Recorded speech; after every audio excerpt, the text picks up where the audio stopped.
Great influence for good in our national life. He personified integrity. He personified patriotism. It's a great time in the history of this country, the Hoover years.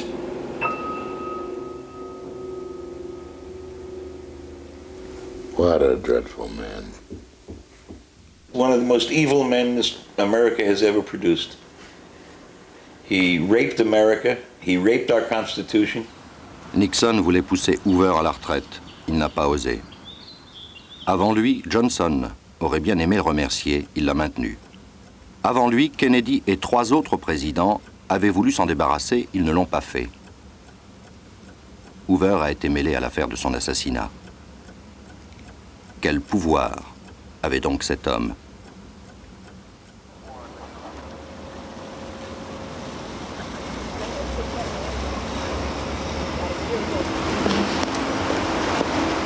J. Edgar Hoover vient de descendre de la Cadillac blindée qui est allé le chercher à domicile. L'agent de base du FBI n'a pas le droit de prendre l'ascenseur.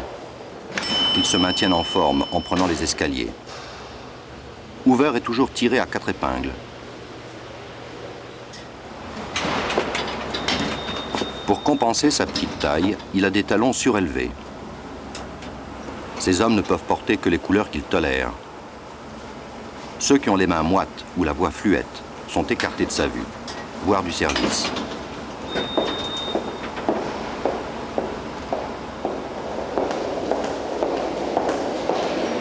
Hoover arrive toujours au bureau à l'heure exacte.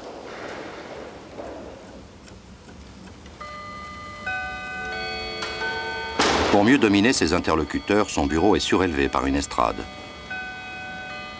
C'est dans cette pièce que Edgar Hoover est devenu en 48 ans d'un règne ininterrompu, le Big Brother de l'Amérique, l'homme qui sait tout, qui voit tout.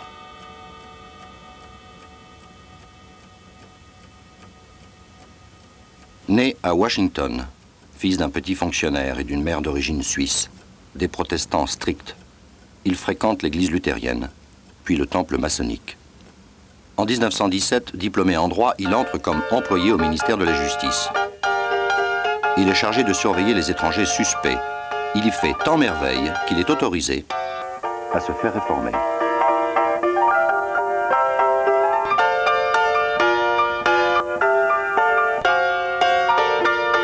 Au lendemain de la Révolution russe, il est chargé de surveiller les rouges dans le monde du travail, où les idées communistes risquent de se répandre. Cela tombe bien, il exècre les minorités, ceux qui ne sont pas des WASP, blancs anglo-saxons protestants. Souvent dans la plus totale illégalité, il arrête des milliers d'indésirables. Il en fait expulser par bateau.